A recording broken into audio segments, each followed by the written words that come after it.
We will call this meeting to order today at 5:31.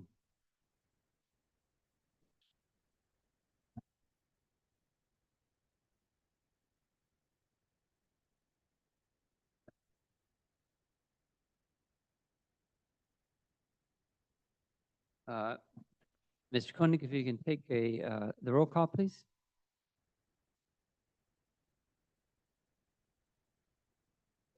Present. Present. Trustee Garcia. Trustee Perez. Present.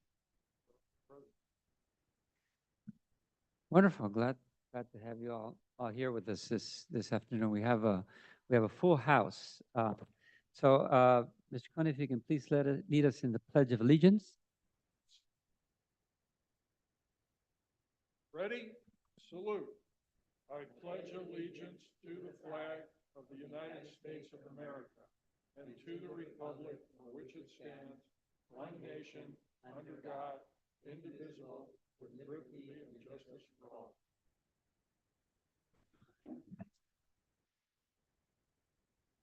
We'll proceed with Spotlight. Do we have any Spotlight presentations today? Yes, I understand we have one spotlight. Mr. Fausto, please come forward.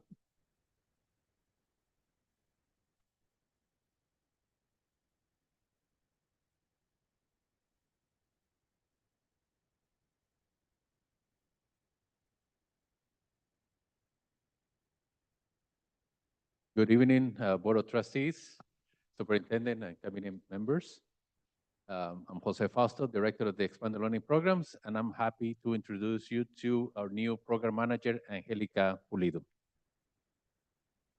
Hello, good evening. Nice to see you all. Thank you for having us here, and I'm looking forward to a wonderful school year. So thank you for having me on board. Appreciate it. Thank you. Thank you so much for that. We only have one Spotlight today. I'm only aware of one spotlight. Okay. There don't appear to be any others. Okay, very good.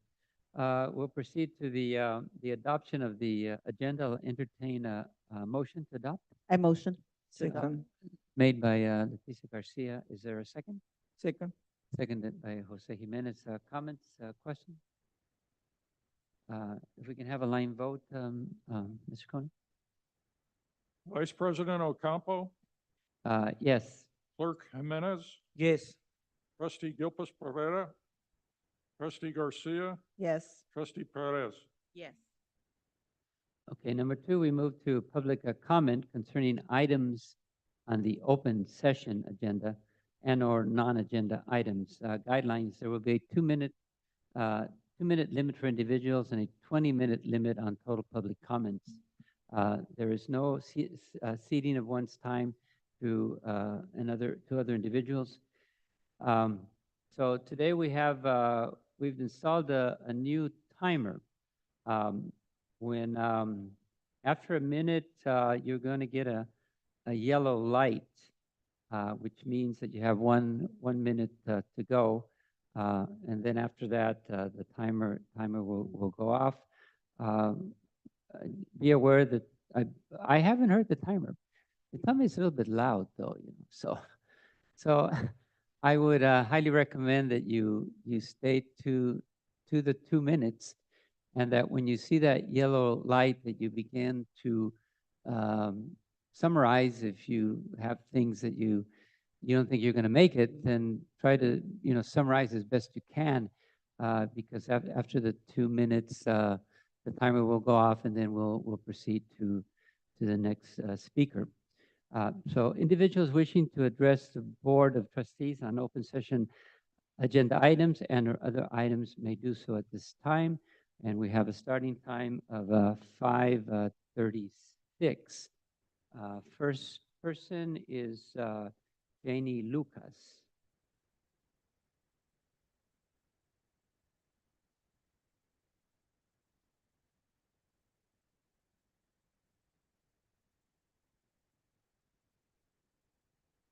I think I got it. Thank you. Good afternoon, board members.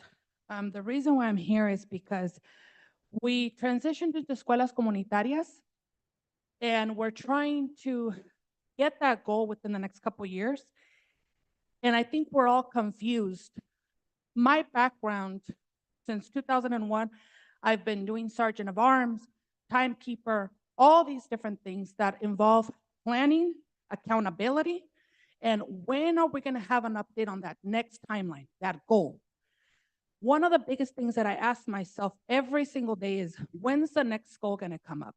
When is the next timeline going to be up?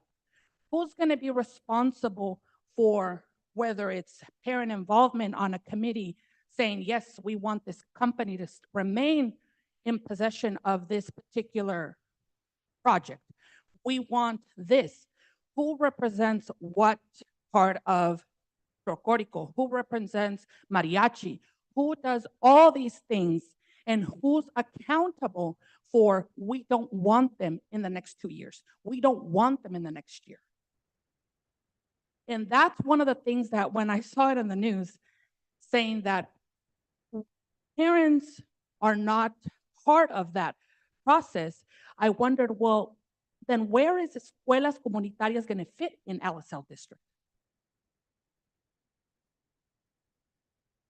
Every single time we have a conversation about whether it's the budget or anything, there's no motion to talk about when are we going to reopen the floor on that topic. And that is very important to a lot of parents, whether they see it on TV or whether they see it in the newspaper.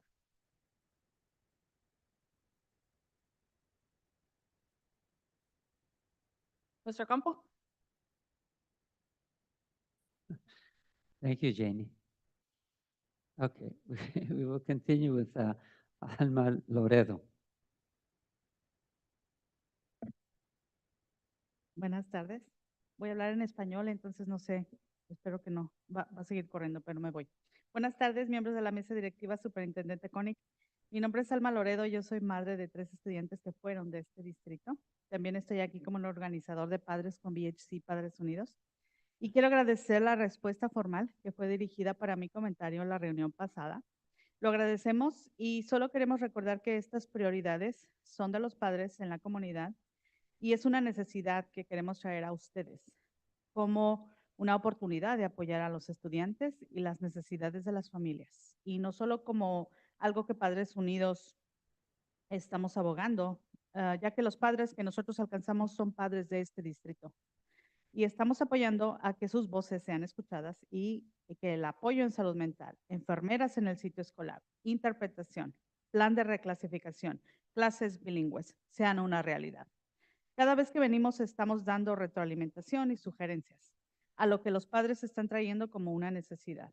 Agradecemos que Alisal esté abierto y colaborando en algunas áreas como escuelas comunitarias, donde presentamos a nivel estatal el pasado junio 13 como unos compañeros, pero nos gustaría ver que el enfoque de Alisal sea tener un involucramiento de familias con un plan que ayude a tomar decisiones y ser parte de las decisiones, como ELCAP y en algunos recortes de servicios de los que dan a los estudiantes. Entendemos que decisiones se deben de tomar, pero también sabemos que las voces de los padres se deben de centrar en todos los procesos y tomar en cuenta sus necesidades cuando esas decisiones se están tomando. Queremos que Alisal tenga una cultura de involucramiento de padres que permita tomar en cuenta el valor que los padres aportan en todos los procesos críticos y que esto refleje los resultados que todos queremos ver. Un distrito fuerte. Thank you, Alma. Good afternoon, trustees, Superintendent Koenig. My name is Alma Loredo. I'm a mother of 3 students that attended this district, and I'm also here as an organizer with VHC Padres Unidos. I want to thank you for the formal response that you gave me to the commentary that I gave last meeting. We thank you, and we only want to remind you that these priorities are from community parents, and these needs that we want to bring to you are an opportunity to support students and the needs of families. And this is not just something that Padres Unidos is advocating for. The parents that we reach are the LSL parents, and we're here supporting their voices to be heard and supports for mental health. Nurses at each school site for all students, interpretation, reclassification plan, and bilingual classes to be a reality. Every time we come, we are giving feedback and suggestions to what parents are bringing as a need. We thank the ALASAL for being open to collaborate in some of the areas such as community school, and we have collaborated presenting together at the conference on June 13th in Los Angeles as partners. We would also like to see some of the focus that ALASAL to have parental involvement as a plan that would help it have more significant participation where parents can become involved in such decisions as LCAP and some budget cuts and decisions that impact families when you cancel contracts that give service to students or interviews to hire personnel, key personnel. We understand that the decisions have to be taken, but we also know how important it is to make the parents' voices central in the processes and to listen to and to take into consideration their need when those needs have to be taken into consideration. Thank you. I want to thank the two individuals for coming up and expressing their concerns. We move on to association comments, ALASAL Teachers Association. Okay, and we'll move on to CSEA. Okay. Anyone from the United Substitute Teachers Union? Very good. Then we will move on to presentations. We have a presentation 2024 results on local indicators, a state dashboard, Associate Superintendent Monica Anso. That should say Deputy Superintendent Monica Anso.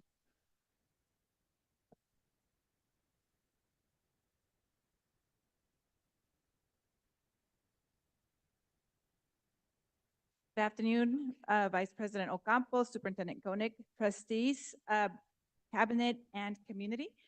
Again, Monica Anso. I am here to report on the local performance indicators. This is an annual report that has to be done. It's a requirement. It has to be done the day the LCAP is going to be approved.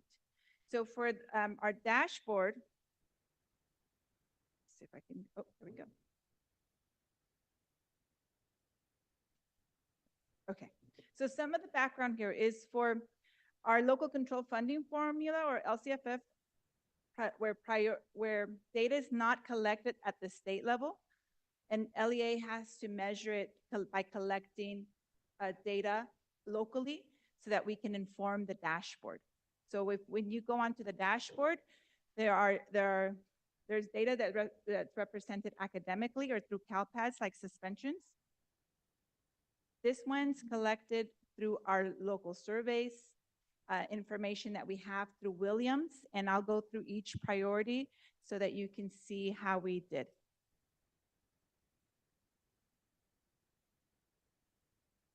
So the first priority is when I'm referring to Williams, this is where we get the information, because this is for teachers appropriately assigned, access to curriculum, and then facilities. So we have an annual review which will be coming up in August. And this one was from last year, so we're reporting what was the findings for teacher assignments, curriculum and instruction, and then our facilities and everything. There were no findings, so we're in good standing there. So we met the standard. Priority number 2. This is a self-reflection tool for the implementation of state academic standards. So this first part is how is the LEA doing with the implementation of the Common Core standards? So 1 is being the lowest on the scale, is exploration and research phase, and 5 meaning full implementation and sustainability. So we are at a 4 and a 5 throughout the district on our standards. The second part is, do we have instructional material that's aligned to those standards? So as you noticed on the Williams report, we have no findings. All our curriculum is state adopted and it has been brought forward to the board. So we are there in full implementation and sustainability. The third part of this priority is how can we improve? So we look at our students' scores, we look how students are doing, and then we find ways to make sure that we're improving our teachers' delivery of instruction, our principals' leadership when it comes to driving data. So in all our areas, how are we doing? How are we doing professional development and training? So there we're all in full implementation. And then number 5, this part is how are we engaging our teachers in activities and our school administrators during the year. So this is all the professional development that we offer throughout the year. And as you know, in Alisar, we offer a lot of professional development for our teachers, where we are areas that why we're not there at a 5, we're at a 4, is we still have to make sure that our assistant principals and our principals, our directors, the other part of the coin is also making sure we can sustain their leadership and professional development. Priority number 3 is family engagement. So how is the LEA building relationships? So we delivered a survey to our parents for this school year's LCAP, and Ms. Alvarez presented our last meeting when we presented the LCAP, the number of survey responses that we had, and it was 2,000 plus responses from our parents. Our principals, our site teams did a really good job in trying to increase that number of surveys. So again, 1 being exploration research phase, and 5 fully implementation and sustainability. And the self rate here is a 4 based on the surveys, and I'll share some of that survey information on where we had that result from. Oops. So again, now this is for our students. How are we building our partnership for student outcomes? Again, it's at a 4, fully implementation. Seeking input for the decision makers. How are we bringing the voices to the table and ensuring that we're partnering up with all our educational partners, meaning our parents, all our bargaining units, our students. So it's all part of when we're developing the LCAP. So again, 4s and 5s. So priority 6 is the school climate. Is how are we feeling when we come to the schools? How are we feeling when we come to the district? So then here's the evidence I mentioned earlier about the survey. So we have 3 questions here that I'm going to share with you that are results from that survey. Is 92% of our parents reported they are aware of counselors available to support if needed. So that's where the student connection comes in and that outcome and the priority prior to this. 94% of our parents reported that they feel welcome to participate in their child's instruction. And then 90% of our teachers reported they are aware of how to support social emotional needs. And then priority number 7 is access to a broad course of study. So how do we ensure that our students have access to the core instruction? 100% of our students are enrolled and instructed in programs chosen by parents. So when we enroll our TK and kinder students, part of the enrollment process is we present our parents with the instructional models that we have in the district. And then the parent gets the information and they choose the instructional program for their students. So all our parents have the right to do that. So that is why that's 100%. So they get to choose from English only, structured English, one way, that's our bilingual program. And then on the dual immersion is the other section of bilingual programs we have at Montebella. And then we have a newcomer option that we offer our students. And so if a student comes in from another country, another Spanish-speaking country, we offer our newcomer program for our 4th, 5th, and 6th grade students. And then 100% of our students had access to the instructional time. So that means they were meeting their minutes. And all schools provided intervention to students to address needs determined by staff. So we have our SSC process, we have our cost process, which is we bring a team of experts to the table to make sure we address the needs of our student and coordinate those services. And then if a student has an IEP, a 504, we have those meetings as well. So those are all the local reported priorities that we have to do again every time we're going to adopt the LCAP. We will, after tonight's presentation, I will let the state know that we have met this compliance piece, and then you'll see that when we report on the dashboard, it'll say standards met. So this is part of our dashboard. So any questions? Questions? Yes, Señora Gilfas? Yes, thank you, Mrs. Onzo, for that presentation. So as an example, with the school climate, it said 94% of parents reported that they feel welcome to participate in their child's instruction. So you get that 94% because there were surveys and parents answered that. So that's how we rate that or measure that. Yes. So now on the other things that are on the local control fund, the LCFF, like on the priorities and the ratings, we've got pretty good ratings, 4s and a couple 5s there. Who does that rating? Are we grading ourselves as a district? So it is a self-reporting tool. So that's how we are collecting some of that data. So based, for example, are we providing professional development? That's one that where we rate ourselves. So we are providing professional development. Our teachers work 5 extra days. They actually work 188 days. So those 5, or I would say 8 days are for professional development.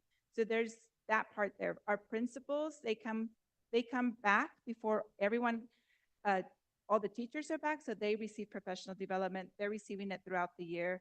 We're working on making sure that's tighter for our APs and our principals because they're the core at their sites. So all of that is self-reported. There are tools that we have, for example, the Williams, right? Williams, somebody comes and does an inspection, so then we self-report on that part. Which other one do we have? The building the relationships, where we took it out of the LCAP survey. So not all the questions were here, but there's a section on there that talks about kids.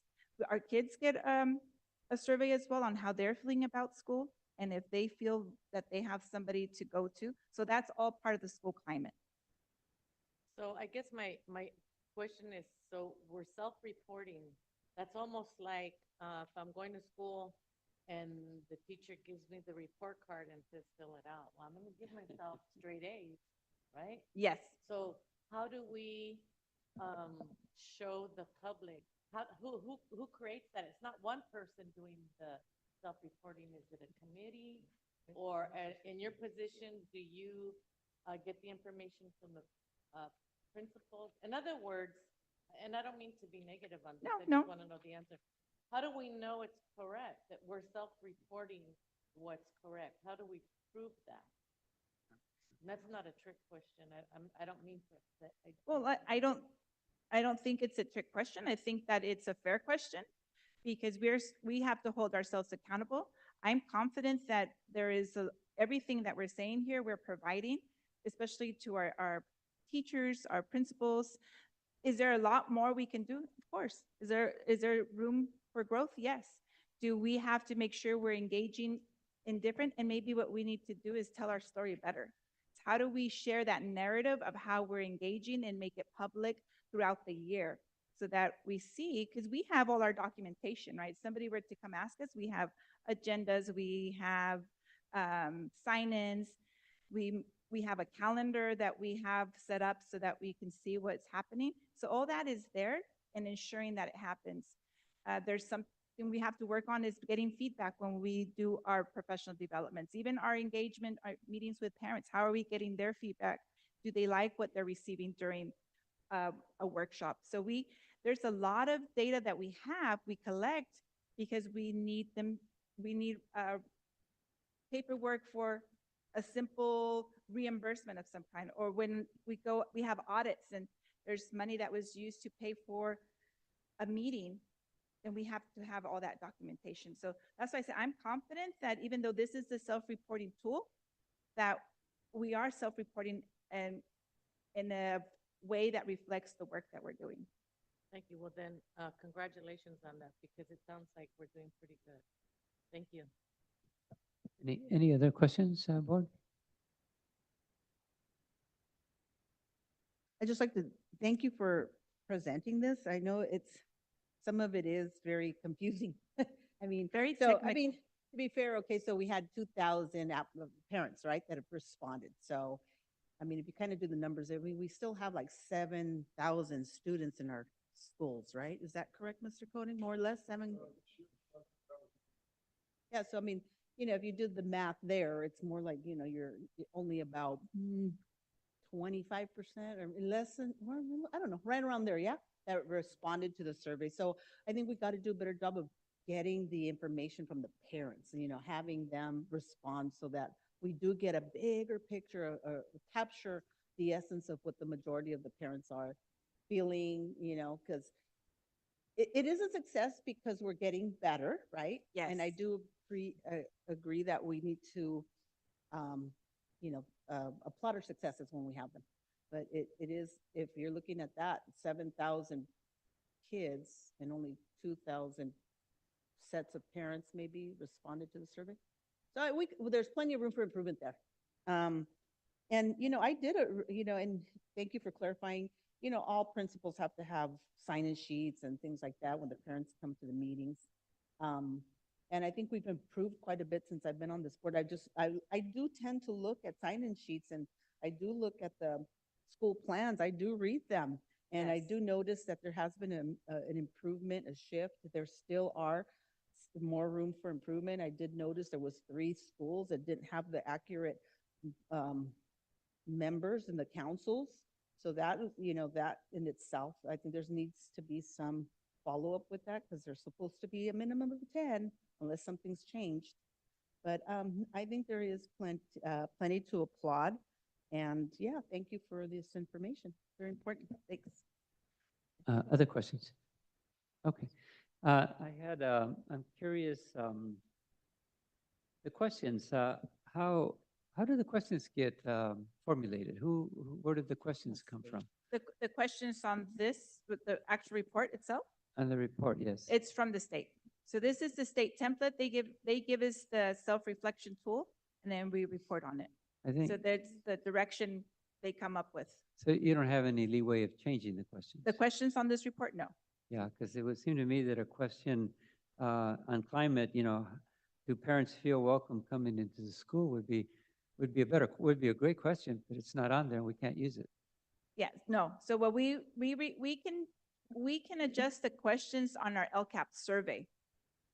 So we make sure, I believe this year Ms. Alvarez worked close with the group so that they looked at the questions being asked to parents and making sure it was reflecting their voice. So that was the questions that we ask and we create for LCAP surveys for teachers, for classified members, for students and parents. We create them based on the 8 priorities, based on our LCAP, our 5 goals. Well, now this year it'll be 5 goals, but based on all that, we have to get feedback. Yeah, because I think the questions are important. Yes. To formulate good questions, to get good data, But I think that particular question, do parents feel comfortable coming into our schools is a great question. I hope we're asking it. I mean, Yes. I definitely would ask it because I think it's important.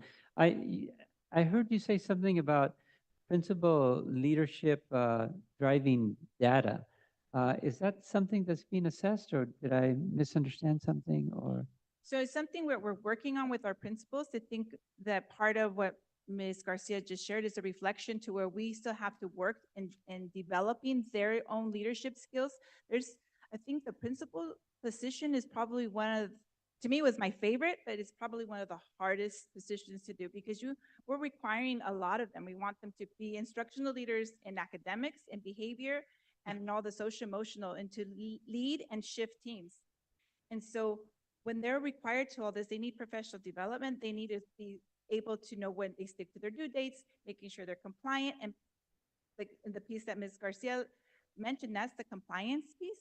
but we also want them to drive student learning, right? So how do we ensure that they're working from data and not just student outcome data, but what process data do they have, demographic data, and then all the perception data? Because like this here's the perception, what I'm sharing with you because it's self-reflection tool, but that's the district's perception. Somebody else might have a different perception. So again, that's how we're working with our principals. We've been working with West Ed for the past 3 years to ensure that they have a strong handle on how to make decisions and the right data to use. I think that's crucial, you know, because we principals get all this data, but what do they do with it? They just sit on it.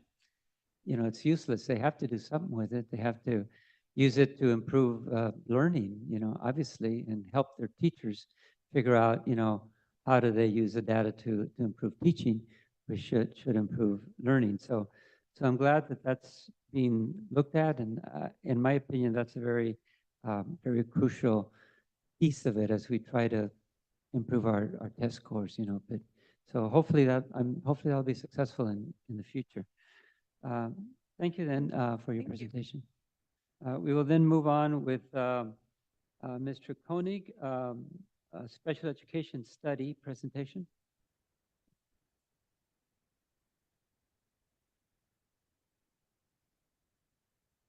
Thank you, Board President or Board Vice President Ocampo, other members of the board. Today, I'm here to do a follow-up on the special education presentation that took place in April by the Director of Special Education. I'm going to cover some current challenges and some steps underway that we have to address those challenges. We've had the help of a consultant that was approved by the board on January 10th. That consultant's called the Able Choice, Advising and Building Leadership Experts Choice, and they provided us a draft report a little less than 2 weeks ago. There really weren't any surprises in the draft report. This is a slide just shows you that we do have a breakdown of our special education programs. You'll see the speech and language impairment. This is the primary disability for these children, these students. Speech and language impairment is clearly the number one disability in the current year.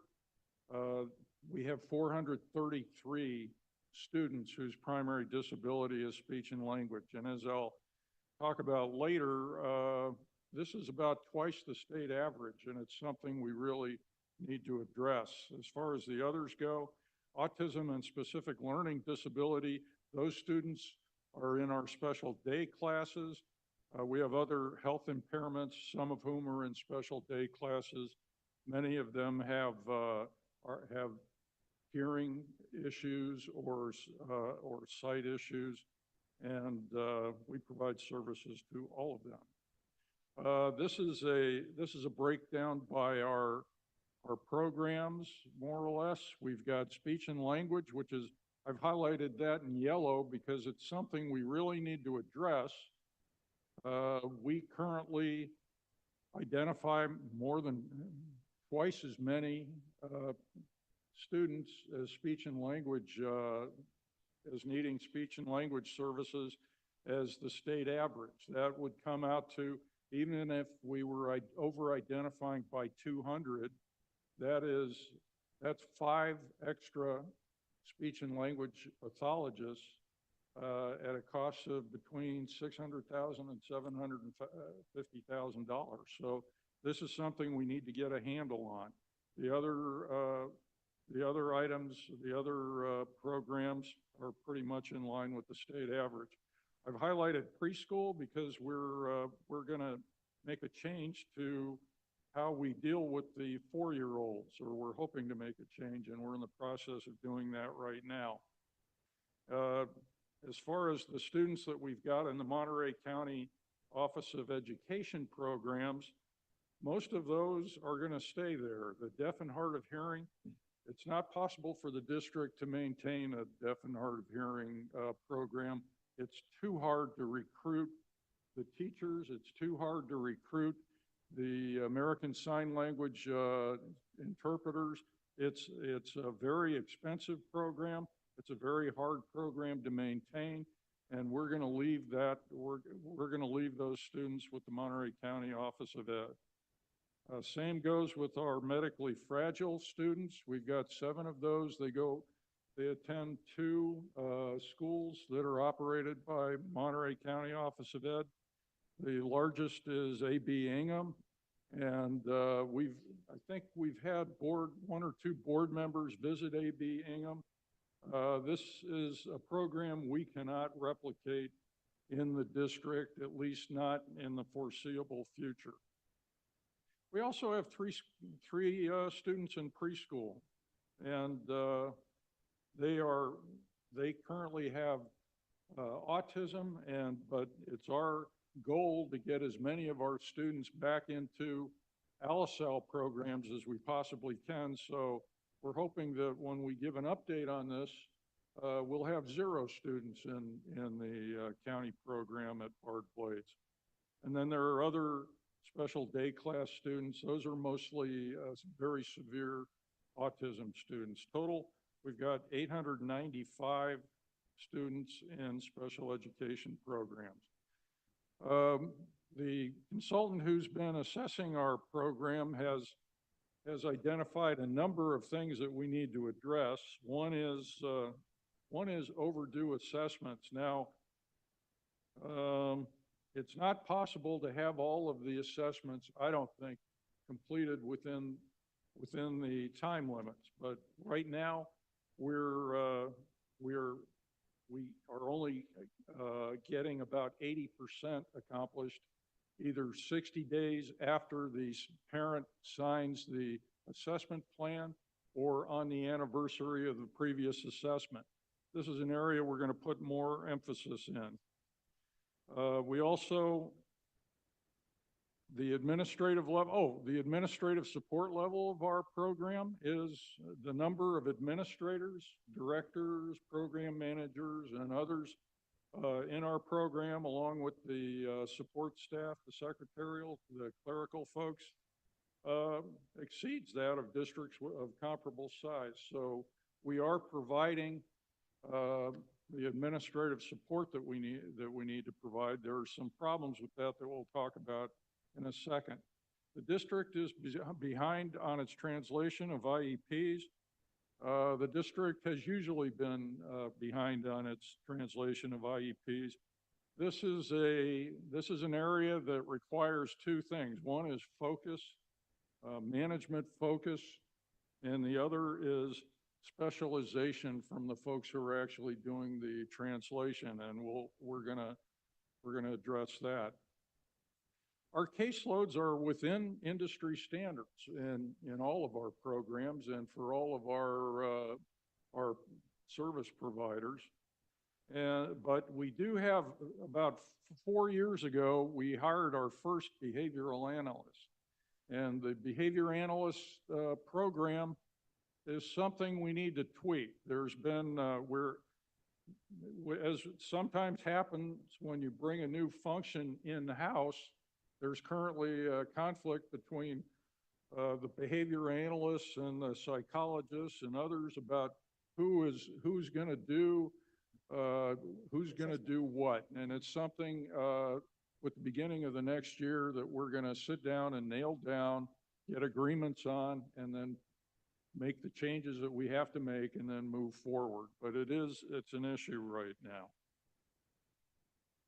Overall function of the department is impacted by the fact we have an inability to fully staff programs. For example, this year, our special day classes, there are 27 special day classes. 13 of those are being taught or were taught this year by Probe Zeros. What's a Probe Zero? A Probe Zero is a teacher who does not have a credential. In other words, that teacher is not fully qualified. So half of our half of our teachers are not qualified because they're probe zeros. 7 of those 27 are vacant positions, were vacant positions this year. So they're being taught by rotating subs who serve for 30 days at a time and then are replaced by another sub, or they are taught by a long-term sub. But this is something that we need to address. One of the issues we've had is other districts for special day class teachers and resource teachers pay a bonus to be signed up to join that district. We don't pay a bonus until the teachers who we're hiring for next year. We reached an agreement with the bargaining unit, and now, beginning on July 1st, 2024, we will pay a bonus. But that isn't something that we've had up till now, and it's had a terrible impact in terms of the qualifications of the special day class teachers and even the resource teachers. We're also we have the same problem with occupational therapists and speech language pathologists, and we are addressing that likewise by offering a bonus to the speech and language pathologists. But it's caused us to have to hire contractors to provide those services. Now, the contractors, there are a couple of downsides to hiring a contractor. One is they're more expensive usually.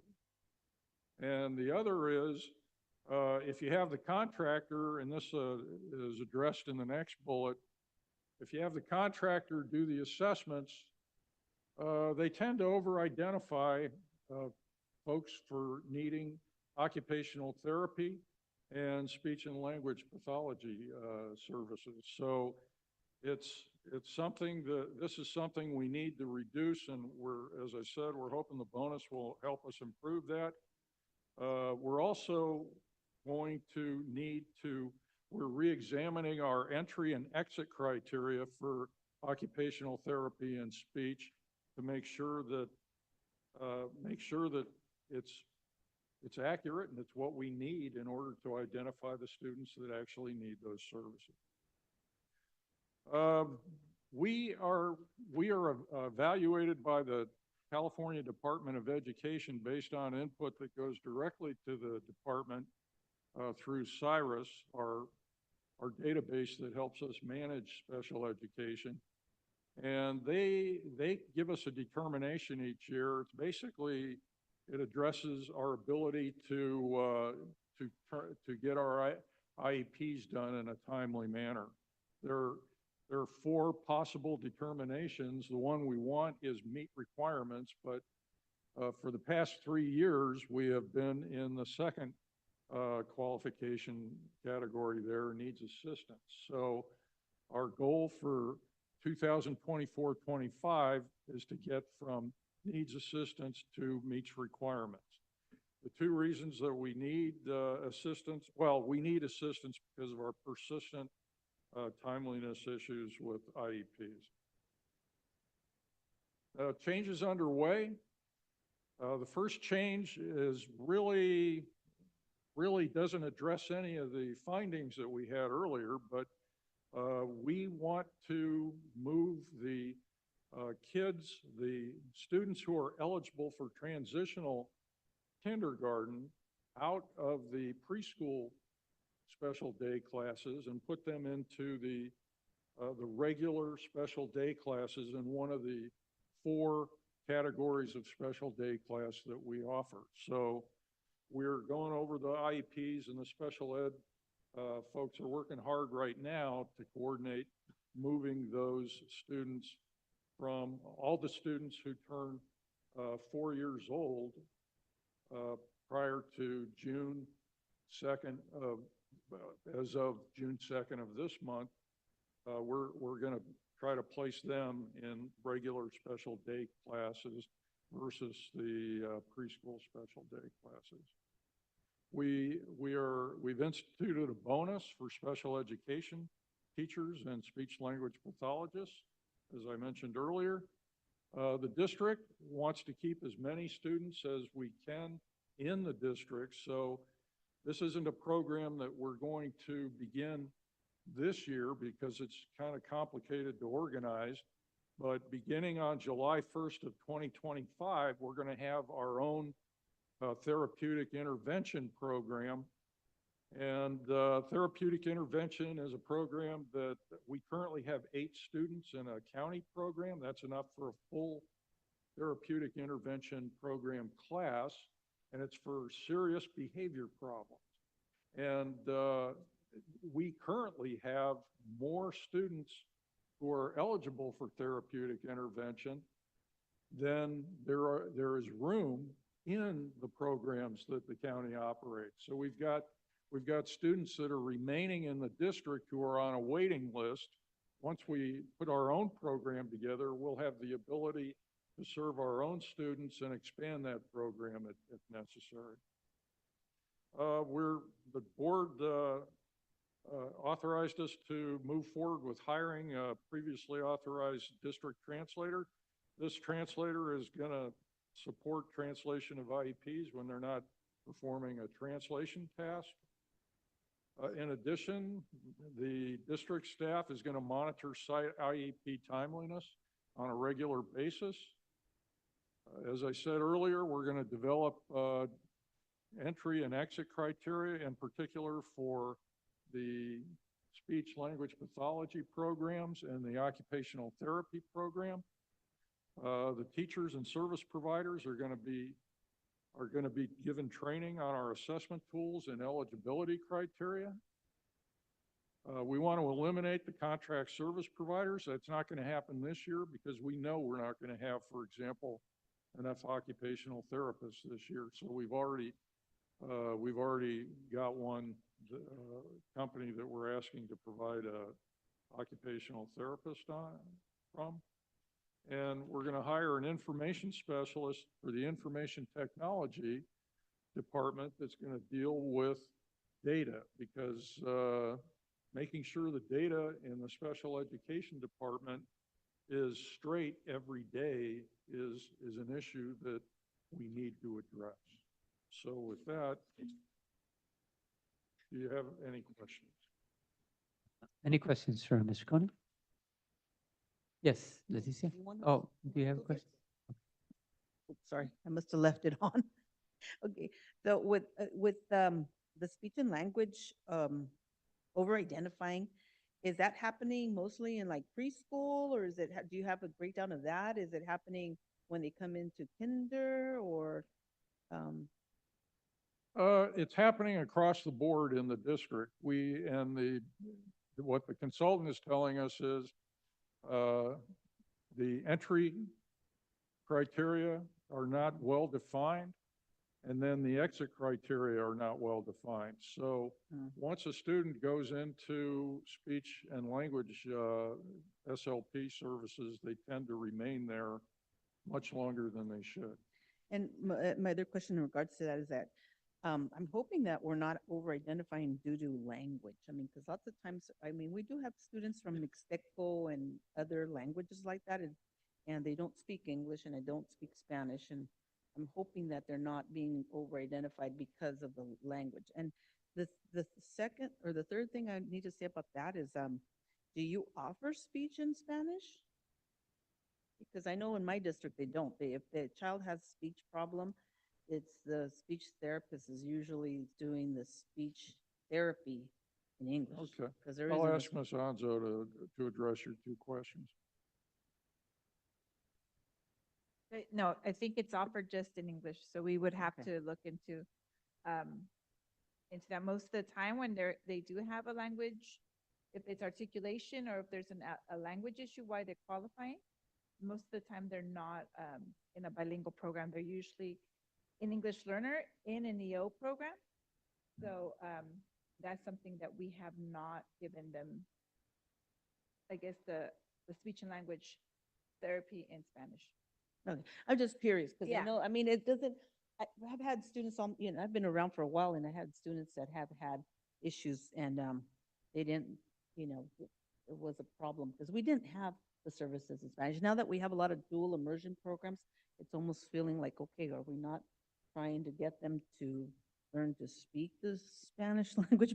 I don't know. I wanted to ask about that, but thank you for answering my questions. And it's because we have such a high number of student referrals. Are parents doing the referrals? Are they the parents bringing the referrals forward, or is the teachers the ones bringing the referrals forward? I think that's a mix of both. We've had parents that we would have to bring you a percentage of what's a parent referral and then where is from an SST, Right. and a team has made the referral. Okay. And then let's see, let's see, do I have anything else? Sorry, I wrote a bunch of notes, and thank you, as you were doing your presentation, I was crossing them off. So thank you for that. Oh, can you talk to me a little bit more about this therapeutic intervention behavior class? So are these regular gen ed kids that just have had suspensions or expulsions, or they're just? These are Who are they? special education students. They Oh, okay. they haven't identified, they have one of the finite list of disabilities that authorizes them to be served as a special education student. Okay, well, thank you for that. And where will this class be held? Have you decided on that? We've got ideas, but we haven't finalized anything. Okay, and let's see. No, I think that'll be it. I'll be done with that. Thank you. Any other questions? Señora Gilpas? Yes, thank you. Very good presentation. Thank you, Mr. Koenig. Under study findings, I did have a question because it's stated here that administrative support level in AUSD SPED office exceeds that of other districts with comparable size. So is that with the comparable size of the general population or comparable size of the SPED population? Because those would be two different. Okay, the consultant identified 4 districts. One was Salinas City, but they're similar in size. They're similar in demographic makeup. They're similar in the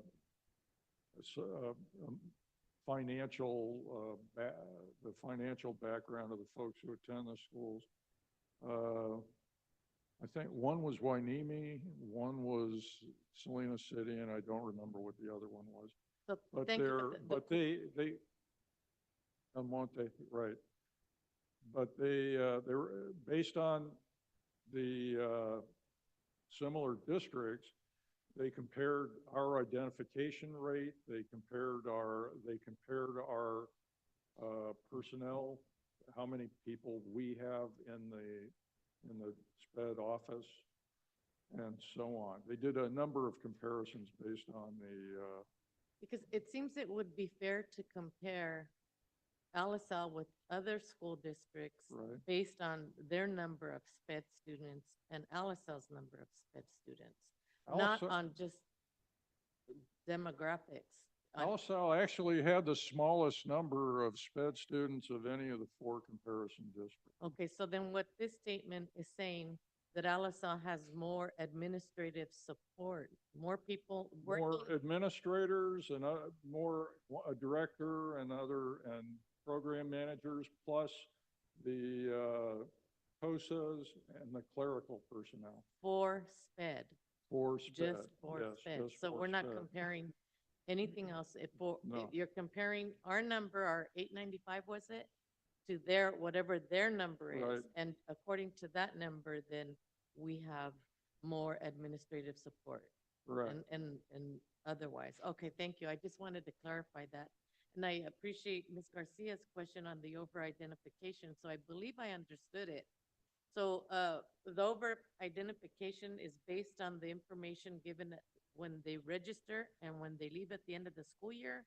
Or I'm kind of confused on that one. How do you know you've over-identified students for SPED? That's strictly based on a comparison of the rate at which Alisal identifies students for occupational therapy and speech and language services and the statewide average. These are big numbers, so we would expect Alisal because it's a relatively big district to have an identification rate similar to the statewide average, and yet it's much higher. So what's an over-identified student? Uh, An over-identified student would be one who, well, one of the issues we've got is our criteria are not good for either exit or for providing the service for identification. So I think that we'll have a better idea we're never going to have a good idea for the kids who are leaving right now or who are in, already in 5th or 6th grade. But for students going forward, once we're able to nail down good criteria for identifying students, we just won't have students that don't meet the criteria being provided with the services. Because that one sounds like, I don't know, I guess what I think is for this special group, there's a reason it's called SPED, special students, they're special Right. needs, right? Right, And I don't want to get so involved, and of course, we have to worry about the dollars and what it Right. costs. But our priority is students. Right. Is students and what their needs are. And if we have twice as many as 895 students, it's our responsibility to find a way to service you're right. the students and somehow get the funds that we need, because I'd hate to see, so we can't afford this program in SPED, so let's go see if they really, really, really need it. Well, I but mean, like, I if don't they're feel right receiving- about that. yeah, but if they're receiving speech services, that means they're not doing something in the classroom that they should be doing. So we owe it to the students to make sure they don't get special education services that they don't need. Well, thank you. Thank you for that clarification, and I agree with you there. I just don't want it to just be tied to dollars, because we have to find a way somehow, because they need it. And then, my last question here is on, the district translator. He or she will help translate because translating is written, interpreting is verbal. Right, right. So the translator will help with the translation of the IEPs. Now, don't we already have 2 people that were hired to do the translation? We have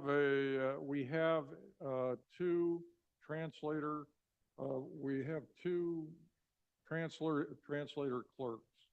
And so the 2 translator, and I don't know who they are, I don't know how much is involved in that. I mean, it's very difficult language.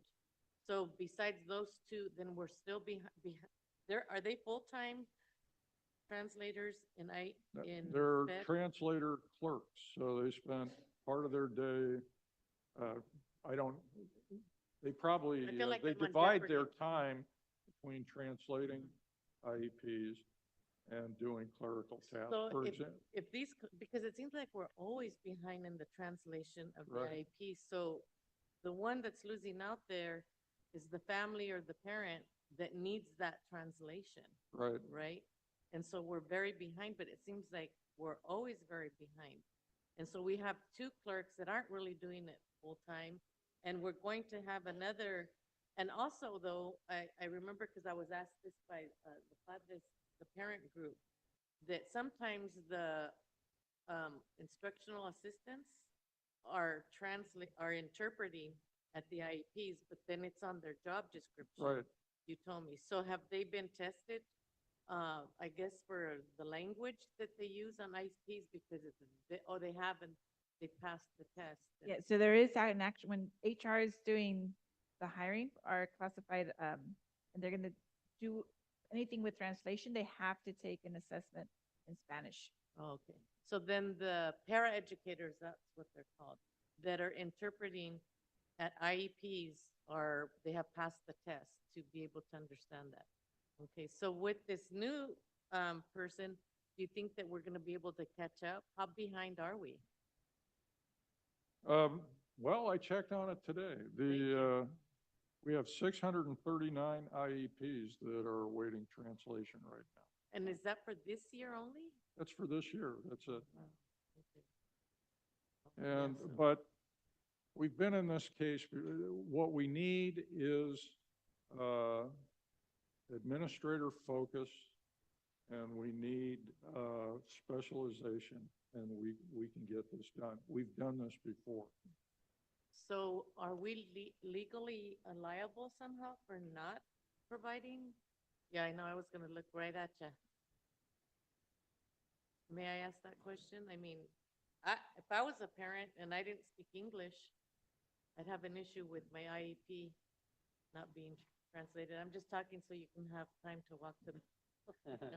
Thank you very much. So I want to just answer this very generically because that's a complicated question that imputes liability to the district, right? That's something that obviously, as your legal counsel, we could provide you with a confidential memo on these kinds of issues. Broadly speaking, right, there are rules, federal rules, state rules on how IEPs are provided to the parents. And what I'm hearing, at least from the presentation, is that the district is doing everything within its power to meet those rules and obligations. I would highly caution any further discussion on kind of what that may mean moving forward, because this discussion then in itself could be causing liability for us. Right? It sounds like, what's being discussed here is there's a need, the district's trying to meet that need, and that's about as far as I would recommend as we go forward with that discussion. I appreciate that as our attorney, but I also think that we owe the public an explanation. I mean, it says it right here, so I don't know how secret that has to be. And I will not further talk about it, but if we're having an issue there, I just wanted to note that I'm, as one board member, am asking the district to do their best to get those things done. Absolutely, and that's fully appropriate. I think that is a good discussion, an appropriate discussion for board members to impress upon the urgency of staff to say, not only for legal reasons, but for reasons that are important to the families. This is important. Get it done, right? Get it done in a timely manner, get it done in a lawful manner. These issues are regularly litigated in the day-to-day. That's the only concern, is that this is something that you've heard me say kind of for as long as I've been at the dais, right? It's like a chicken and egg problem. You can't solve problems by asking hard questions. But when you ask hard questions, it reveals kind of the underbelly of what needs to be addressed, and that could cause liability. You see what I mean? So there's this chicken and egg problem about having these discussions in public.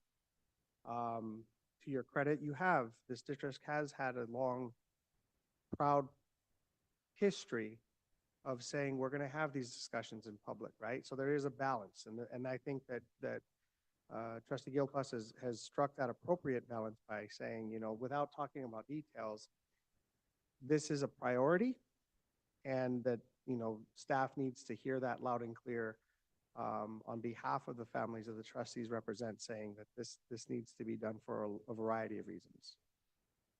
Well, thank you, because I think that gets the message out more, and if legally we're bound, well, then I have to follow that. But I also serve a constituency that deserves to know what's the answer, why is this happening? Even if it's in a general way, but of course not to bring liability to the district. But then again, with liability, we're talking about dollars, and it's important. I understand that. To get the program to continue, it's about financing. You need money to run schools, to run everything, and we don't want to get in trouble. However, I think that we need to, we always have this problem about the IEPs and the translating for years and years and years and years. And so nothing has worked. What are we going to do? We have to, whatever it is to catch up on that, I believe it's our responsibility to do it. It And that's is. what I'm trying to say as loud as I can, not too loud, but. Well, that's also kind of a systemic problem throughout the state and throughout the country, which is there's a tension between the law and finance, right? But on one hand, there are very important rules and laws that are imposed upon the district to say, you have to take care of everybody who comes through that door, regardless of their situation. And so like I heard Mr. Koenig said, the number was somewhere in the magnitude of over 600 IEPs that are currently pending translation. That really is at the whim of whatever circumstances the district finds itself in from year to year.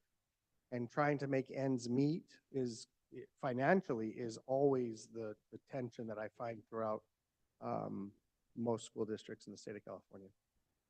Thank you. So what I think that I'm saying, Mr. Koenig, is our findings is that we have too many administrators in that department.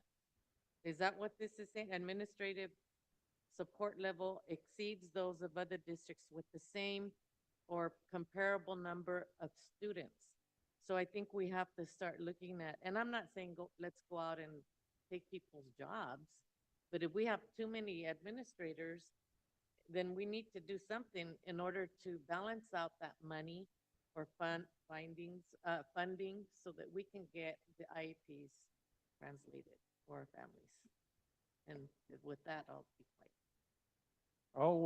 I'll provide Or a discussion yeah, with the board. I'll provide the board a rundown of what is included in this, but the numbers, the differences between our district and the other three comparison districts are very small. We're talking about 1/2 of an FTE difference from the one that has the most staff to the one that has the least. So But that 1/2 took a whole bullet in the study findings. So it has to be important, I think. okay, yes. All right. Thank you, Mr. Koenig. Thank you. Can I just say one more thing? Sure, go ahead. Mr. Koenig, when you do give us that information, can you also like just break it down, like who's getting identified? Are they getting identified in TK, kinder, preschool? Is that where our speech and? I'll give more information. Because, that makes a big difference. As a current teacher, I mean, I think sometimes it is developmental and that's why the question was, okay, are the parents identifying? Because if they're noticing it a lot at home, I understand. But if a child's coming to school for the first time and they're shy, sometimes they don't produce language. That's what my curiosity, okay? It is my curiosity and just to see whether or not is it coming from, preschool, TK, kinder, because I think sometimes it is a little developmental there, but thank you. Okay, thank you. It's a very, very good discussion. Just have a short comment. I think that the money was well spent on this particular study because it did come out with some shortcomings, and as a consequence, the district has developed certain ways of dealing with those shortcomings and working towards solving the problem. The other question I had was this conflict between the psychologists and the behavioral analyst has been going on for a while, and it's just a comment. Don't know if it's 5-6 months, but I believe there was a psychologist that filed a complaint some time ago. So I'm glad that we're looking at that, and I'm hoping that in the future we will be able to find a solution to that conflict that's happening between those two positions, since it is important to those people working in those positions, and I'm sure they would like a resolution. So I'm glad to see that it's on there and that we're working towards it. And obviously, part of the problem with special ed is the fact that we have a shortage of special ed teachers in the whole state of California. California, as everybody knows, and that's why we tend to have these long-term subs, because we just can't find special ed teachers. I mean, that's why we go out to the Philippines every year and bring in, I don't know, 6 or 7, because we can't find them here in the U.S., so we have to go abroad and bring them here. So it's a big problem, but I'm glad to see that, you know, you begin to solve a problem by having a plan, and I see that we do have a plan, so that's good. We're going in the right direction. The only other suggestion that I might have, you know, we're talking about translation of IEPs. Well, in the present day, you know, we have this fabulous technology. They can translate anything in just a few minutes. Artificial intelligence, you know, it's being used, I'm sure, by some of our teachers. I don't know if the district has an official program for AI. They possibly may not. And I'm sure that some of our teachers are using AI as they work with the young people. So that's something to maybe look at in terms of doing translation. You had a comment. Yeah, I think actually this is very interesting and very timely. This is one of the first times I've heard the phrase artificial intelligence sort of mentioned kind of at the dais. And you're right, like this technology is fast growing and kind of making its way into our daily lives. I want to say this kind of out loud, and then I'd be happy to write a memo if the board so wishes, so we can update a little bit further. I cannot emphasize enough how much I would recommend against using AI, full stop. Do not use AI as my legal recommendation with respects to student information. The problem that we have with artificial intelligence as it is now is that when student information is uploaded into artificial intelligence, it's essentially becoming public domain. And so you don't know where that information is going. So it's kind of like behind the curtain, the Wizard of Oz, right? Where does that information go? The machine, loosely speaking, the machine itself is taking that information from someone, right? And so if I upload confidential information and say, hey, help me write this IEP, that information is now available to the world. The machine is learning from that, right? That's the whole concept of artificial intelligence, is that it takes that information and it starts to use it in its collective mind, its brain, whatever you want to call it. And so when others are interacting with it, we don't know where that information is going. So as I've mentioned years before, student information is one of the most protected pieces of information that we have, both from state and federal law. I'm not saying that we shouldn't be using tools like artificial intelligence when it comes to non-student information. I'm just saying, please be thoughtful about how it gets applied, because that information is being scraped by companies with zero accountability or protections regarding that information. So I just want to kind of say that out loud, not only for the board, for staff, for the public, to understand why it may not always be so simple, because unfortunately the people who are designing these tools are not at all concerned about the sensitivity of this information. And so, like, say you have a student whose information goes into that database, it could live there forever and for all time. And so we have no idea how that would impact how a student may or may not get a job in the future, because that information will pop up and stick persistently somewhere. You see what I mean? So I just kind of caution that as a cautionary tale about, the fabulousness of certain tools. And like I said, we'd always be happy. In fact, my firm has been pushing out information specifically on artificial intelligence and how it interacts with educational systems.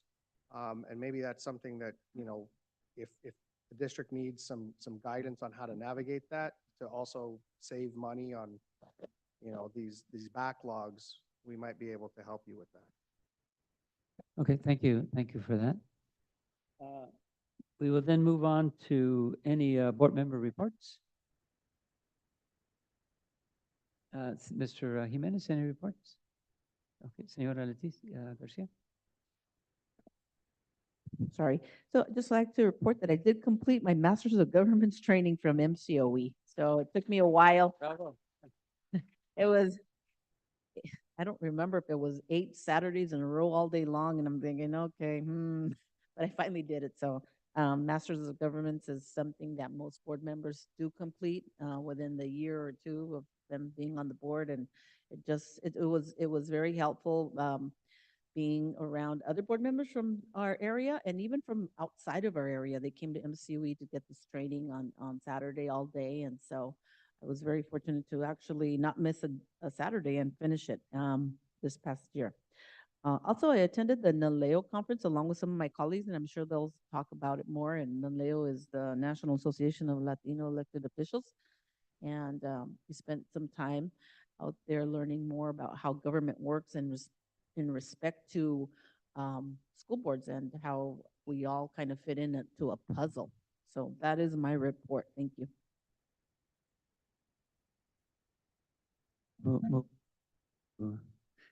Ms. Gilpas? Yes, thank you. I was also going to, first of all, welcome our new board member, Ms. Betty Perez, and I told her we'll all support her in her role because we were all beginners at one time. And I wanted to welcome her. But also, I did go to the conference. There were so many, I was attending a few, but the subject matter, you know, there's not a special education strand, but there are workshops there that have very much to do with education and being an elected official and being, you know, about how we carry ourselves ethically. And it was just a great conference that had a lot of educational parts to it. The one that I particularly appreciated was empowering families to achieve student success.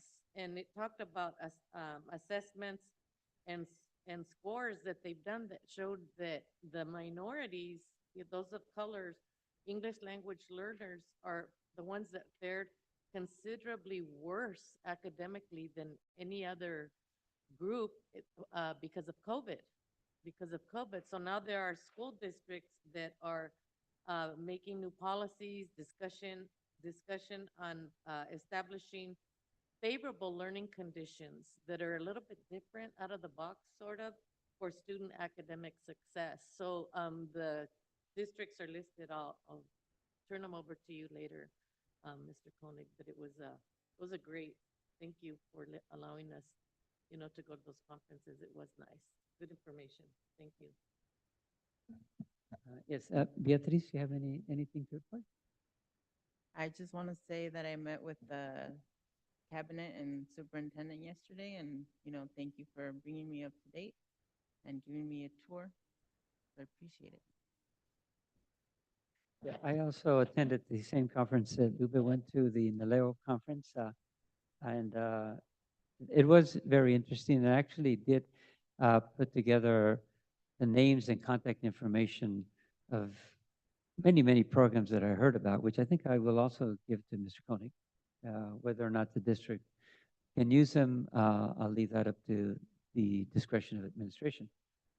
I will provide them with the information. I also went to a conference on artificial intelligence. That's why I came up with it. And I think the comment that our attorney made is very true for sure, because AI does get all the information from the internet. So we do want to be careful that the data of our students, which is confidential, doesn't end up in the internet, because that's the last place that we want to see it. That being said, I think that AI is an upcoming technology, and I'm sure that there's some use. We can put it to use in ways where we're not exposing student information, and I think that eventually, I'm sure our district will start using AI the way it's being used in many districts. One of the ways that they talked about was tutoring programs for AI. I'm not sure how those work, but if they work in a way where student information doesn't end up in the internet, then I think that might be something to look at. Also possibly scheduling administrative tasks. And I know that some teachers that I know at the high school level are using AI on their own. And I'm wondering whether some of our teachers are using AI on their own. I don't think that the district, we haven't really gone into that yet, I don't believe, if I'm not mistaken, um, into the whole AI scenario. No, but it is available through our Google Suite. It's Google Gemini. So some of our teachers are probably using it to develop assessments, to develop even lessons. Yeah, I was thinking that it might be informative if we did a survey and found out how our teachers are using AI. And if we were to get that information, maybe the district to figure out how could we support these teachers more in their use of AI. Also, maybe a survey about repetitive tasks which are being done by are classified, by a certificated, that and look at the possibility of maybe AI doing some of those tasks that can be very repetitive. I'm not sure about the area of grading, whether that would be something that would be appropriate or not, you know. But I think that at some point, because it is an upcoming technology and it's being used, and especially like at the high, I'm talking high school, so excuse me, but you know, like at the high school where administrators have to do, what do they call it? They have to develop the schedule. Master schedule. The master schedule, yes. And the master schedule generally takes weeks and weeks to develop. It's very tedious. You know, you have to figure out, you know, how many students per each class. And there's all kinds of classes. Now, AI could do that probably in a matter of hours. You know, it just cuts the time very quickly. So those are things to look at. And I think if not now, I'm sure at some point in the future, we will be looking at it, because like all new technology, you know, at first we're not sure what it is. We might even be a little afraid of it. And I'm not downplaying, you know, Ms. Martinez did bring up some excellent points that we do definitely have to be careful of. There are some legal things there, but I think we need to look at it. And I see it as something that can help us sometime in the future. I'm not sure when, but sometime in the future. And that is my report. I don't know, Mr. Koenig, if you have a report? Yes, thank you, Board Vice President Ocampo. Yeah, I just want to announce today I was at Montebello Elementary School where the Director of Educational Equity, Maria Alvarez, hosted a ceremony marking the success of 40 of our English learners who are in a Summer English Learner Academy.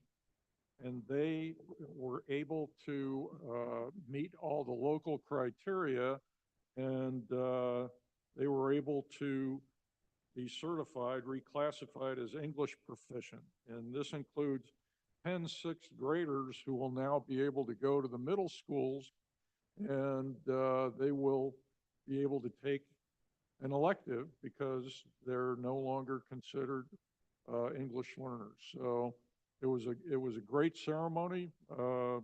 Kudos to Ms. Alvarez, and we'll continue to do our best to make sure all of our English learners reclassify.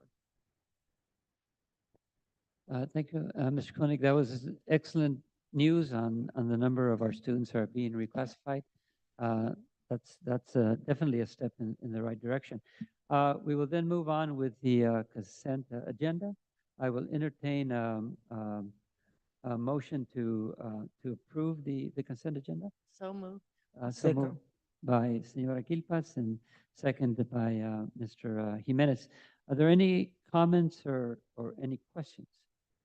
Yes, Senora Quilpas. I just had one comment, not a question, on item 5M, the agreement with the Binational Center for the Development of Oaxacan Indigenous Communities. And again, the parents from Padres Unidos I had met with, and they talked about the interpreting services for Mixteco. And I think we have about 50, I don't know, Mr. Koenig gave me the number of Mixteco students that we have, and it's a pretty big number. So all the dialects that are going to be able to be provided for not only translation, but interpreting services are Triqui, Bajo, Alto, Mixteco, Bajo, Alto, Zapoteco, Alto, Chatino, Amuzgo, I don't know if I'm going to pronounce this one right, Pecha, Tarascan, and Tlapaneco into Spanish and English to Spanish. So that's a great thing, and I appreciate that. Did you hear that, Ms. Laredo? Thank you. Any other comments, questions? No? Okay, very good. We will then, if we can take a line vote, Mr. Koenig, please. Vice President Ocampo, Yes. Clerk Jimenez, Yes. Trustee Gilpus Pereira, Yes. Trustee Garcia, Yes. Trustee Perez. Yes. Vote is 5-0. Very good. We will now continue with business services, and I see that we have quite a list here, so I hope my fellow trustees are in a patient mood this evening. We will then proceed with 6A, action item, Resolution 232433, interfund borrowing. I will entertain a motion. I'll make a motion.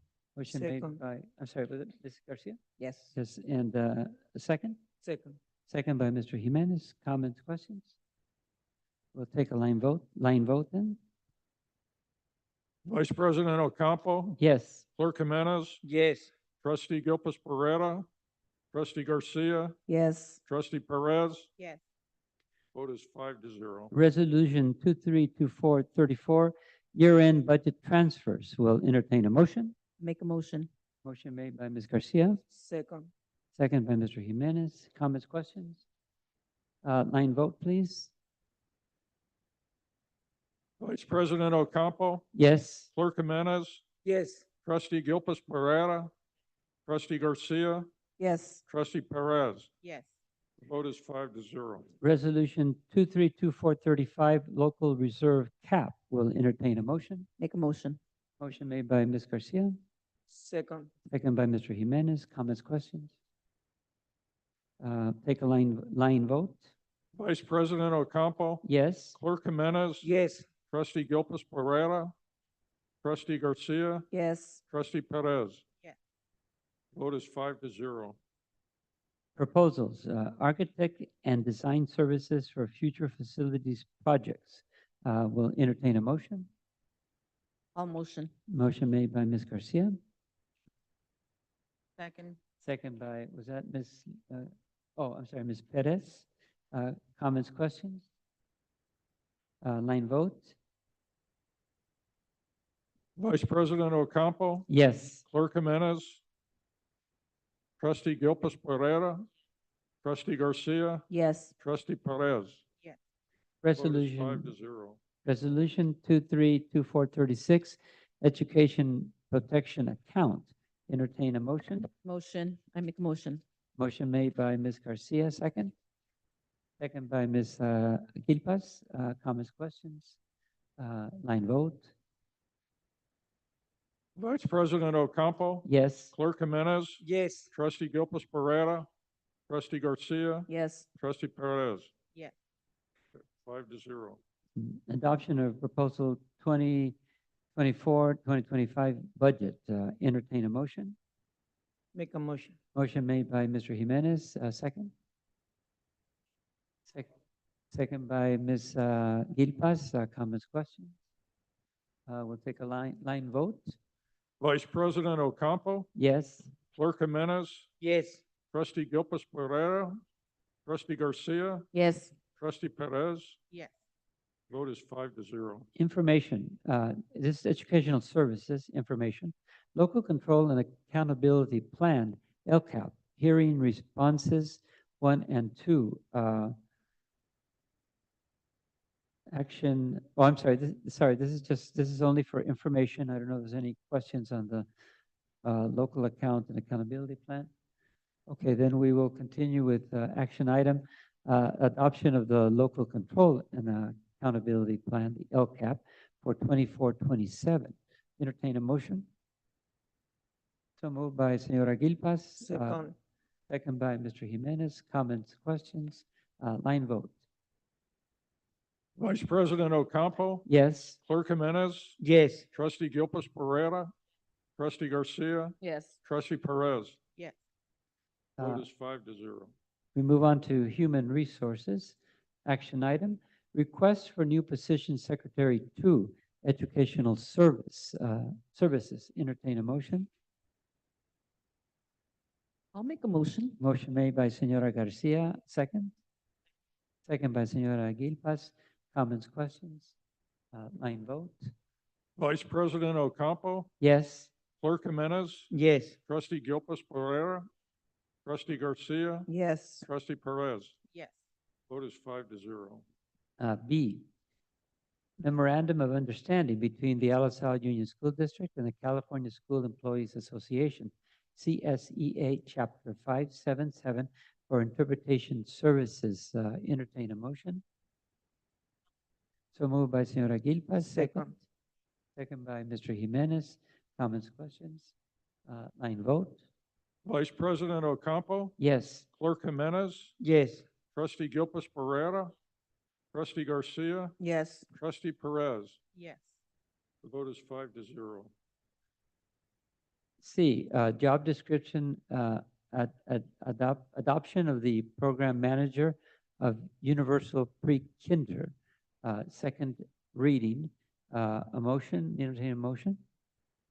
I'll make a motion. Motion made by Mrs. Garcia, second by Mrs. Gilpas. Comments, questions? Line vote. Vice President Ocampo, Yes. Clerk Jimenez, Yes. Trustee Gilpus Pereira, Trustee Garcia, Yes. Trustee Perez. Yes. Vote is Request- 5-0. Request for new position program manager of Universal Pre-Kinder, one full-time equivalent. Need a motion? I make a motion. Motion made by Mr. Jimenez, Second. second by Senora Perez. Comments, questions? Vote, line vote. Vice President Ocampo, Yes. Clerk Jimenez, Yes. Trustee Gilpus Pereira, Trustee Garcia, Yes. Trustee Perez. Yes.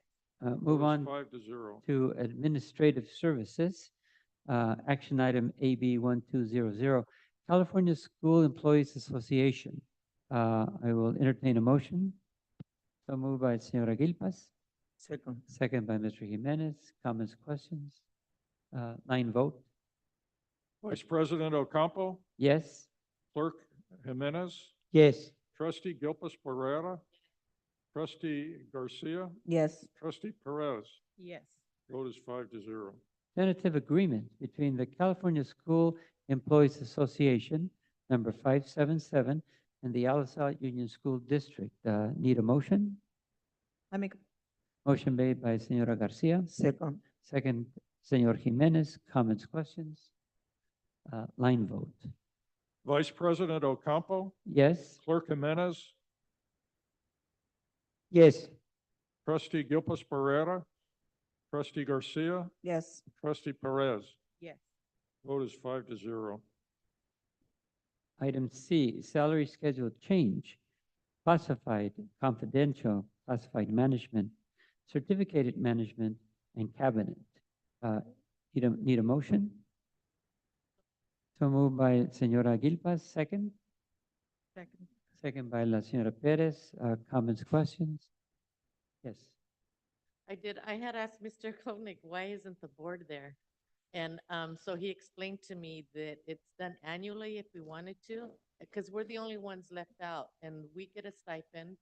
And a raise for us would probably only be $10 or $15, but that is like a hamburger or something.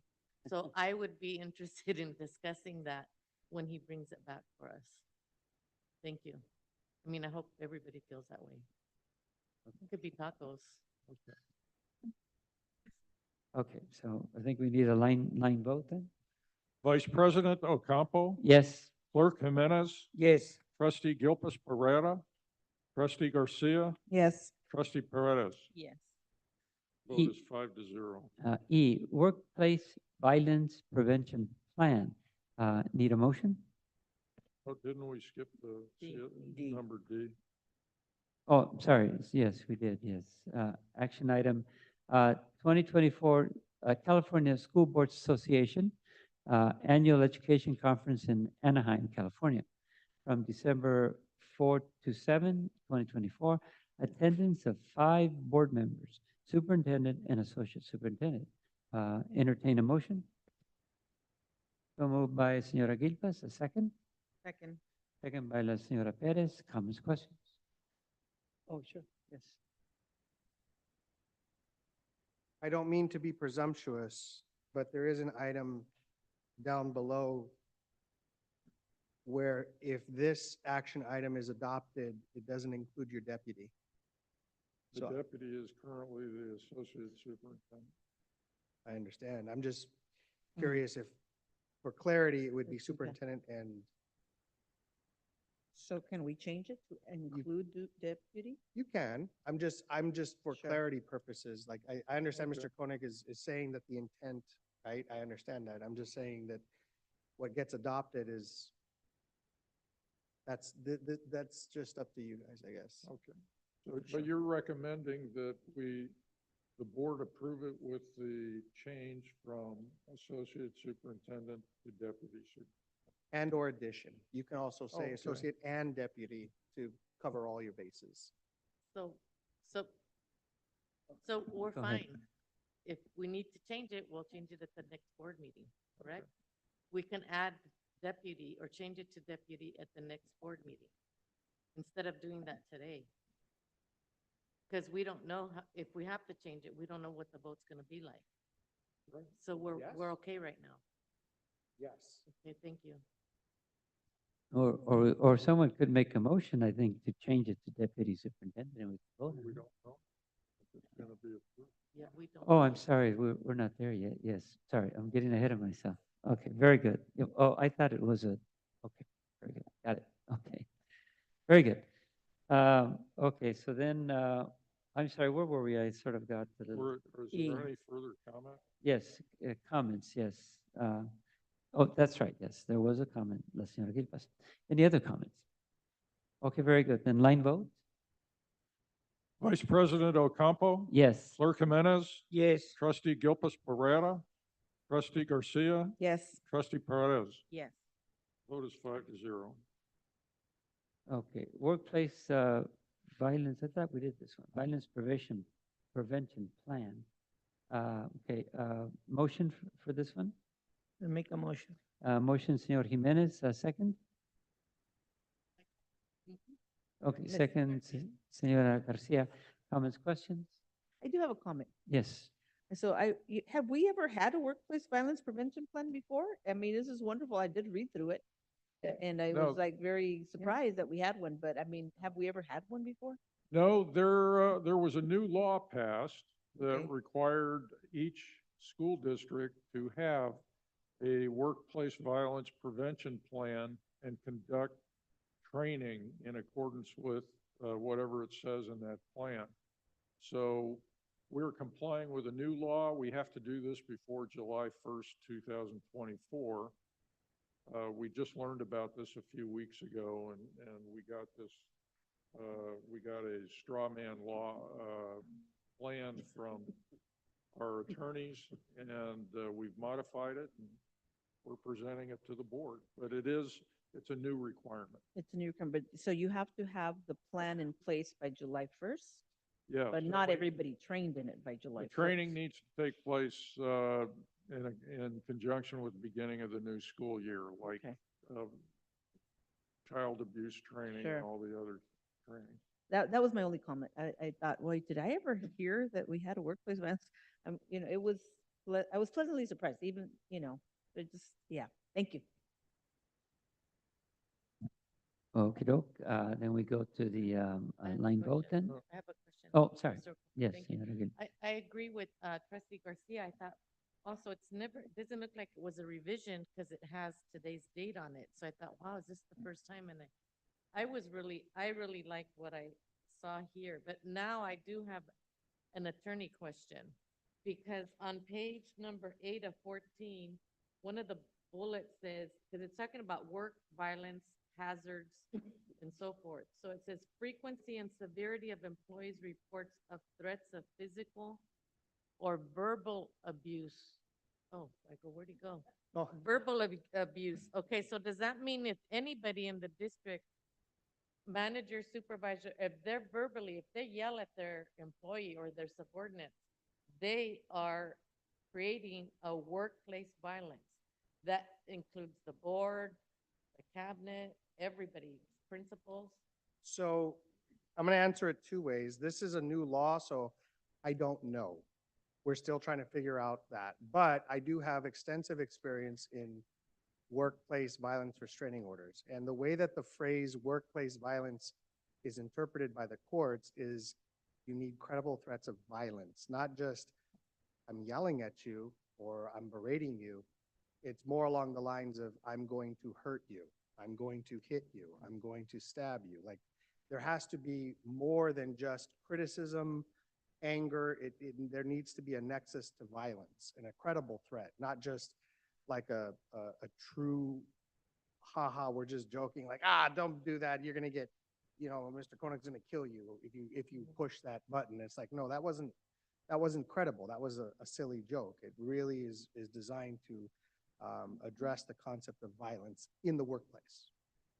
So then in the policy statement on the, I think it's the second page of this work violence prevention plan, the policy statement does state that the district seeks to promote a safe, respectful, and non-threatening work environment for all employees, students, and members of the public. Mhm. So you still can't yell at anyone because the policy statement says that we're respectful, and yelling at people is not respectful. I would actually go a step further. You're absolutely right on that, but think about it as different buckets. This bucket here is for workplace violence.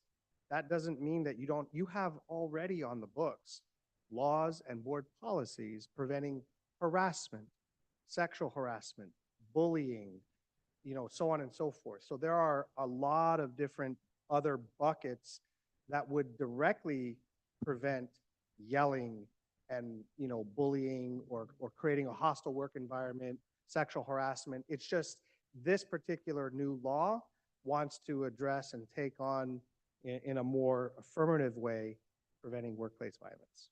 Thank you, Mr. Martinez. So then this will be revised if needed yearly. And so when will it be presented to all of the employees? That's part of the training that has to take place in conjunction with the beginning of the new school year. Thank you, Mr. Koenig and Mr. Martinez. Sure, please. So I do have a follow-up question with that. So just to be clear, is it employee on employee violence? Are we talking about employee on employee violence here, or are we talking about, members of the public being violent with our site people, personnel? Again, I apologize. I wasn't specifically working. In our law firm, we have a lot of other attorneys. I had other attorneys work this up. My understanding is that it's not just limited to employee and employee. Okay, Like, I mean, thank you. the goal is to create a violence-free workplace, Mhm. right? And so, like I said before, when in my years of experience dealing with workplace violence restraining orders, that could be anybody, right? That could be Johnny Q. Public, parent versus employee, employee versus employee, supervisor employee. Mhm. I've even heard and read in the newspaper of board member versus employee. So Mhm, I mhm, think mhm. that when these laws are passed, they're not just employee on employee. It's a holistic approach, preventing violence on the. on And so my campus. follow-up question would be like, okay, so we're going to present this to our employees. How's the public gonna hear about this? So that they know, you know what, you can't come to the schools and. Well, we're still working that And out. so is the one. However, I understand that our insurer, Keenan, has already got an online workplace violence prevention plan training. And I have not taken it, so I can't say if that's sufficient, but there is already online training available. I'd also like to just mention that while this law is new and it's talking about spreading awareness, right? That's, I think, kind of the spirit of where this law is coming from. From honestly, the beginning of of California's existence, we've had penal code laws that prevent violence, regardless of where and when they occur, as long as it's in the state of California. So violence has always been against the law. And, you know, you have the penal code, you have sheriffs and police officers that enforce those rules. This training is more to bring an awareness to integrate into your culture, into the workplace, that violence is not an appropriate way to resolve disputes. And so, you know, how do the members of the public know not to inflict violence on our people? That's criminal law. The reason I say that is, just, I think our site administrators sometimes get harassed in a big way because they have to make decisions that aren't always favorable. And so I wanted to ask that, but thank you for clarifying that for me. Appreciate it. You're welcome. Okay, very good. Then we will need a line vote. And any more comments? Is that covered pretty much? Okay, then we'll go with the line vote then, yes. Vice President Ocampo, Yes. Clerk Jimenez. Yes. Trustee Gilpus Pereira, Trustee Garcia, Yes. Trustee Perez. Yes. The Okay. vote is 5-0. F, agreement, Atkinson, Andelson, Loya, Rudd, and Romo for legal services during school year 24-25. Need a motion? Make a motion. Motion, Senor Jimenez. Second, Senora Gilpas. Comments, questions? Line vote, please. Vice President Ocampo, Yes. Clerk Jimenez, Yes. Trustee Gilpus Pereira, Trustee Garcia, Yes. Trustee Perez. Yes. Vote is 5-0. G, discussion and possible approval of employment contract with Arturo C. Duran for employment as Assistant Superintendent, Human Resources, Alisal Union School District. Need a motion? So moved by la señora Gilpas. Second. Second by Senor Jimenez. Comments, questions? You have to read some. Oh, Either you or I. I'll go ahead and read it. Alisal Union School District Summary of Financial Terms of Assistant Superintendent. Okay, the district will consider approving a 24-27 employment agreement for Arturo Duran to serve as the Assistant Superintendent of Human Resources for the school district. This agreement for Assistant Superintendent of Human Resources will commence on July 1st, 24. A summary of the financial terms are as follows. The term of Mr. Duran's employment as Assistant Superintendent of Human Resources will be July 1st, 24 to June 30th, 27. The base salary of the Assistant Superintendent of Human Resources for the 24-25 school year will be $198,475 based upon a 222-day work year. The Assistant Superintendent shall receive $500 per year as compensation for an earned master's degree. The Assistant Superintendent of Human Resources will be eligible to participate in the health insurance benefits that are provided to other certified administrators in the district and life insurance plan provided to other management employees in the district. The Assistant Superintendent of Human Resources will be paid a monthly allowance for an automobile of $500 per month. The district will pay the costs of the Assistant Superintendent of Human Resources membership dues in the Association of California School Administrators. Okay. Let's see, I'm sorry, where were we here? We were, Is there any further discussion? okay, any comments or questions? Okay, line vote, please. Vice President Ocampo, Yes. Clerk Jimenez, Yes. Trustee Gilpus Pereira, Trustee Garcia. Yes. Trustee Perez. Yes. Vote is 5-0. Okay, I. Discussion and possible approval of employment contract with Monica Ansel for employment as Deputy Superintendent. Oh, sorry, okay. H, the revision to job description. Approve revised job description for District Deputy Superintendent. Entertain a motion? Make a motion. Motion, second. Mr. Jimenez, second, was that Ms. Garcia? Yes. And comments, questions? Line vote? Vice President Ocampo, Yes. Clerk Jimenez. Yes. Trustee Gilpus Pereira, Trustee Garcia. Yes. Trustee Perez, Yes. Okay. 5-0. Discussion and possible approval of employment contract with Monica Anso for employment as Deputy Superintendent, Alice Out Union School District. Motion? I make a motion. Motion, Mr. Jimenez. Second. Second, La Señora Perez. Comments, questions? Oh, right. Okay. District will consider approving a 24-27 employment agreement for Monica Anso to serve as a deputy superintendent of the school district. This agreement for deputy superintendent will commence on July 1st, 24. A summary of the financial terms are as follows.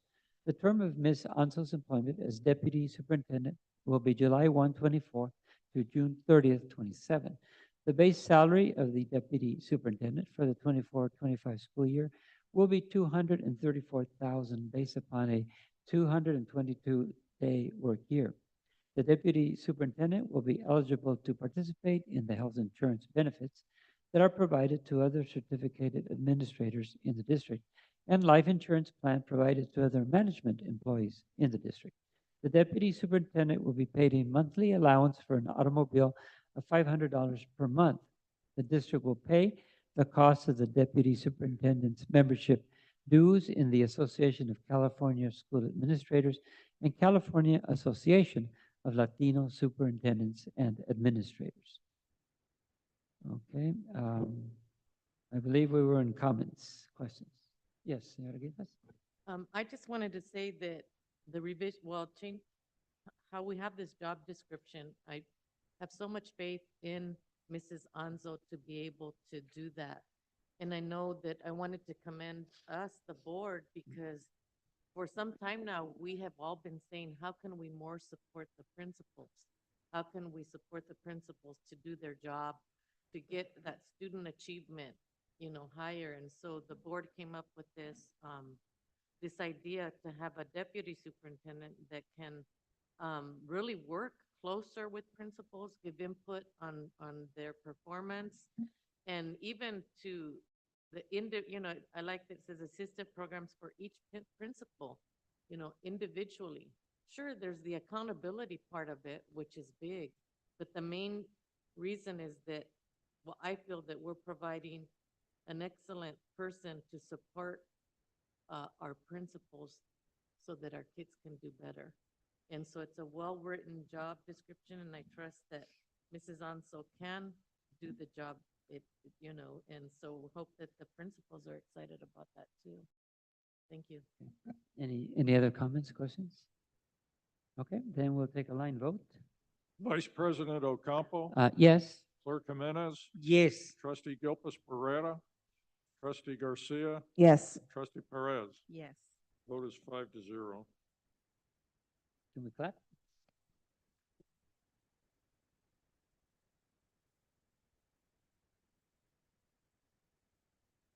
We will then move on to item 10, which are future agenda items, and I think the board can look at those. I don't know if there's any questions or if they want to add any more to those. Yes, Senora Gildas?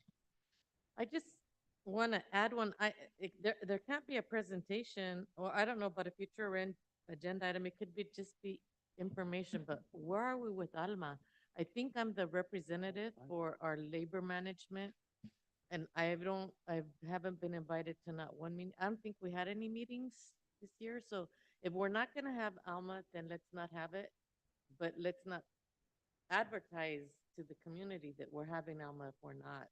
So just where do we stand on that? And I don't think that needs to be a presentation, an agenda item, but maybe information from you on our weekly update, Mr. So like a request for information, please. Very good. Thank you. We'll move on to 12, which is public comments, closed session agenda items only. There will be a 2-minute limit for individuals and a 20-minute limit on total public comments. There's no ceding of one's time to other individuals. Individuals wishing to address the Board of Trustees on closed session agenda items may do so at this time. Starting time is 7:25 p.m. and the ending time is 7:25 p.m. We will now adjourn to closed session at 7:26 p.m. We'll take a break for a 10-minute break, and closed session will begin after 10 minutes.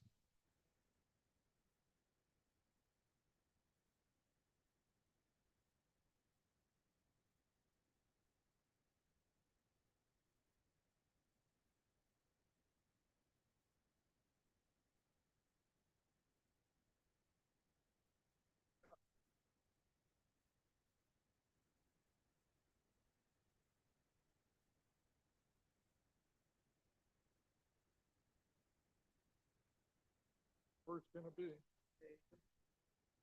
Yeah, I'll be there. Yes, sir. Michael, can you get this? I'll turn off the. Sir? Take it Oh, out. hot. No.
Yeah, reconvening the open session at 9:48.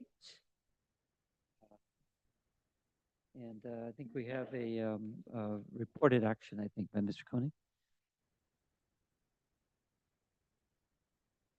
On a vote of 5-0, the board voted to accelerate student number 42105 to the fourth grade. Okay. And adjournment, meeting is adjourned now at 9:48. Thank you.